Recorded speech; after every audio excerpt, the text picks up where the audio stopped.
अगर आप एक फीमेल हैं और एक एब्यूजिव मैरिज में हैं या अपने हस्बैंड से डिवोर्स लेना चाहती हैं, तो आपके पास कुछ राइट्स हैं, जिनमें से एक राइट मेंटेनेंस का है, जिसे हम आज इस वीडियो में डिस्कस करेंगे। नमस्कार, मेरा नाम है गगन चावला, मैं एक एडवोकेट हूं एंड फाउंडर हूं BNG लॉ एसोसिएट्स का। अगर आप अपने हस्बैंड से डिवोर्स लेना चाहती हैं तो आपके पास राइट्स हैं, जिनमें से पहला राइट है आप अपने हस्बैंड से मेंटेनेंस क्लेम कर सकती हैं। दूसरा, आप उनसे डिवोर्स लेना चाहती हैं तो डिवोर्स ले सकती हैं। तीसरा, आप उनसे रहने की जगह यानी रेजिडेंस राइट मांग सकती हैं। और चौथा, अगर आपके हस्बैंड आपको दहेज के लिए या आपके इन-लॉज आपको दहेज के लिए परेशान कर रहे हैं तो आप उनके अगेंस्ट एक क्रिमिनल कंप्लेंट भी फाइल कर सकती हैं। आज इस वीडियो में हम सबसे पहले डिस्कस करेंगे फीमेल्स के मेंटेनेंस राइट्स, कि आप अपने हस्बैंड से कैसे मेंटेनेंस क्लेम कर सकती हैं। सबसे पहले हम डिस्कस करेंगे domestic violence act. As per domestic violence act, अगर आप मैरिड हैं या एक लिव इन रिलेशनशिप में भी हैं तो भी आप अपने पार्टनर या अपने हस्बैंड से मेंटेनेंस क्लेम कर सकती हैं। दूसरा, as per Hindu marriage act, आप अपने हस्बैंड से मेंटेनेंस मांग सकती हैं। और तीसरा, as per section 144 of BNSS act, आप उसमें भी अपने हस्बैंड से मेंटेनेंस मांग सकती हैं। तो पहले डिस्कस करते हैं डोमेस्टिक वायलेंस एक्ट। अगर आप किसी भी डोमेस्टिक रिलेशनशिप में अपने हस्बैंड या पार्टनर के साथ रहती हैं और आपका हस्बैंड या आपका पार्टनर विदाउट एनी रीज़न आपको मेंटेन नहीं कर रहा, यानी आपको आपका खर्चा एक्सपेंसेस नहीं दे रहा और आप खुद भी वो एक्सपेंसेस बियर करने में असमर्थ हैं, इनकेपेबल हैं, तो आप कोर्ट में एक पिटीशन फाइल कर सकती हैं under section 12 domestic violence act में, जिसमें आप एक रेमेडी मेंटेनेंस की भी मांग सकती हैं।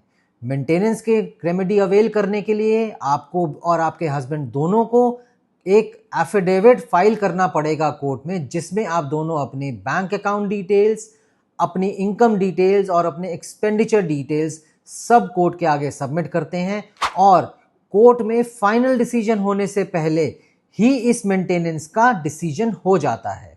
दूसरा, आप सेक्शन 144 BNSS एक्ट के अंडर भी मेंटेनेंस क्लेम कर सकती हैं।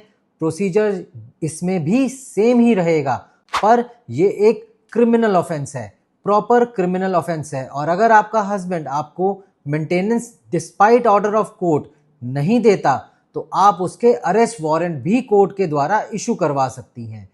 तीसरा, as per section 24 of Hindu marriage act, अगर आपके कोई अपने हस्बैंड के साथ कोर्ट में प्रोसीडिंग जैसे कि डिवोर्स प्रोसीडिंग या कोई और प्रोसीडिंग चल रही है तो उसके बीच में आप सेक्शन 24 की एक एप्लीकेशन मूव कर सकती हैं, जिसके तहत कोर्ट आपके हस्बैंड को आपका मेंटेनेंस देने के लिए ऑर्डर कर सकता है।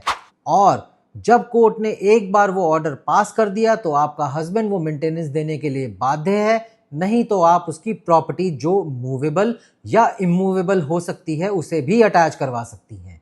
इसके साथ ये बात भी जाननी बहुत ज़रूरी है कि अगर आप पहले कभी अर्न भी करती थी but due to family circumstances या after becoming mother you were not able to continue with your job, तो भी आप मेंटेनेंस क्लेम कर सकती हैं, क्योंकि you are not capable of earning as on now. इसके रिगार्डिंग बहुत सारी judgments honourable supreme court of India ने भी दी हैं।